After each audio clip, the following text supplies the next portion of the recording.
TV, safety for all. پہلا سوال یہ ہے، ملک کے جو حالات بنے ہوئے ہیں ملک ہندوستان کے، تو ایسے حالات میں علماء اکرام کی کیا ذمہ داریاں بنتی ہیں؟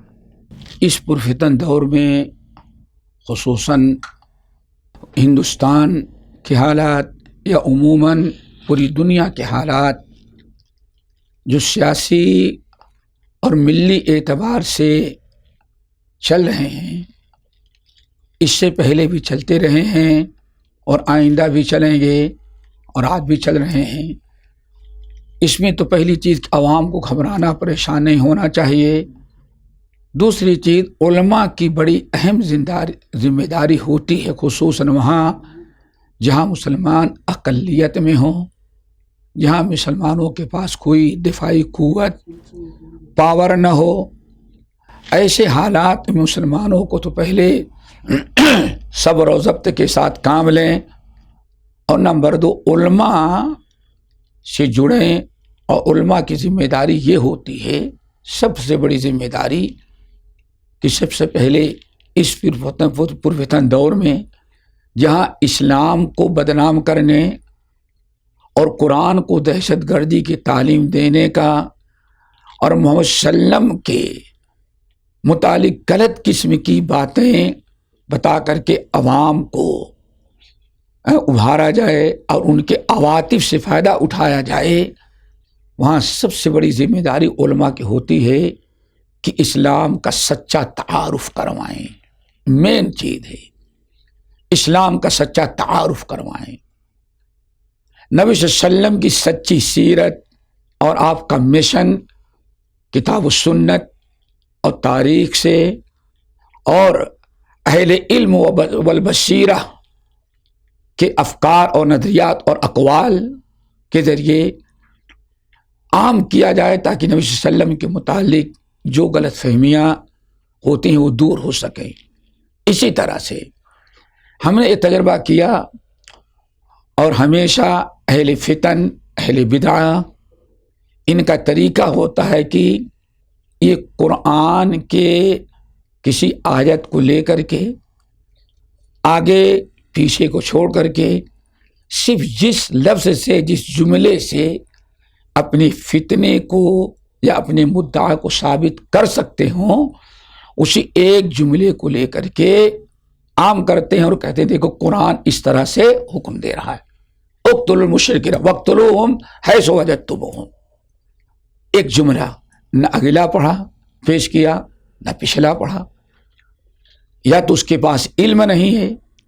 تو ایسے موقع پر علماء کی ذمہ داری ہے کہ وجاہدوا فی اللہ حق جہادہ ھو اجتباکم، وجاہدوا فی اللہ حق جہادہ ھو اجتباکم، اللہ کے راہ میں تم جہاد کرو جتنا جہاد کرنے کا حق ہے۔ یہاں بڑے اتفاق علماء جہاد سے مراد ترجمان القرآن عبداللہ بن عباس رضی اللہ تعالیٰ عنہ کہتے ہیں، اسلام کی خدمت، اسلام کی تعلیمات پر پابندی اور اسلام کی نشر اشاعت میں جتنی تمہارے اندر طاقت ہے، ساری طاقت تم صرف کر دو۔ اللہ نے فرمایا ھو اجتباکم، علماء تم کو اللہ ہی نے منتخب کیا اس کام کے لیے۔ اس لیے اس دور حاضر میں علماء کا سب سے بڑا فریضہ، سب سے بڑی ذمہ داری پوری دنیا میں خصوصاً اور ہندوستان میں، پوری دنیا میں عموماً اور ہندوستان میں خصوصاً ضروری ہے کہ اسلام کا سچا تعارف کرایا جائے، نبی صلی اللہ علیہ وسلم کی سیرت اور کردار کو صحیح انداز میں پیش کر کے بتایا جائے کہ جیسے آپ کہتے ہیں ویسے نبی نے، بلکہ نبی کا کردار، نبی کی سیرت یہ ہے۔ اور قرآن نے کہیں دہشت گردی کا حکم نہیں دیا ہے، ایک جملہ کہیں سے آپ نے کاٹ لیا، لا تقربوا الصلاۃ وانتم سکارا چھوڑ دیا گیا، نماز کے قریب نہ جاؤ۔ حالانکہ آیت کیا ہے؟ جب نشے کی حالت میں ہو تو نماز نہ پڑھو۔ یہ ابتدائی دور کی آیت تھی۔ کیوں؟ نشے کی حالت میں کچھ کا کچھ تم کہہ ڈالو گے۔ جب سوجھ بوجھ حتی تعلموا ما تقولون، یہاں تک کہ تمہیں سمجھ میں آئے کہ تمہاری زبان سے کیا نکل رہا ہے. تو یہ قرآن کی طرف سے دفاع اور یہ سب علماء کر سکتے ہیں. اور یہی وہ وقت ہے کہ اللہ رسول نے ارشاد فرمایا کہ وَلْتَكُن مِّنْكُمْ أُمَّةٌ، ایک گروہ تمہارے اندر موجود ہو جو خیر کی دعوت دے، منکرات سے منع کرے، معروف کی طرف بلائے. اور اللہ تعالیٰ نے اس لیے تم کو امت خیر کہا ہے.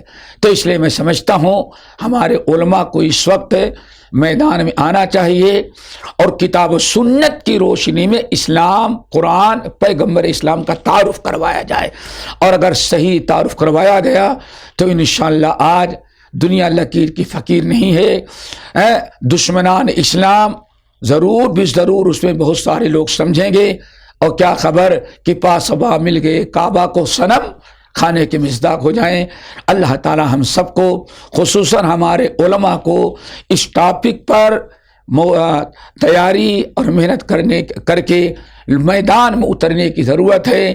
نہ تو پتھر مارنے کی ضرورت ہے، نہ احتجاج اور جلوس کی ضرورت ہے. ہم اپنے ممبر و محراب اور اپنے اسٹیج سے اسلام کا صحیح تعارف کروائیں اور قرآن کی صحیح معرفت دیں اور نبی کا سارا صحیح کردار پیش کریں. انشاءاللہ اللہ ہماری مدد کرے گا اور یہ دنیا ہماری ہوگی، کسی اور کی نہیں ہوگی. اقول قولی ھذا واستغفر اللہ من کل ذنب واتوب الیہ.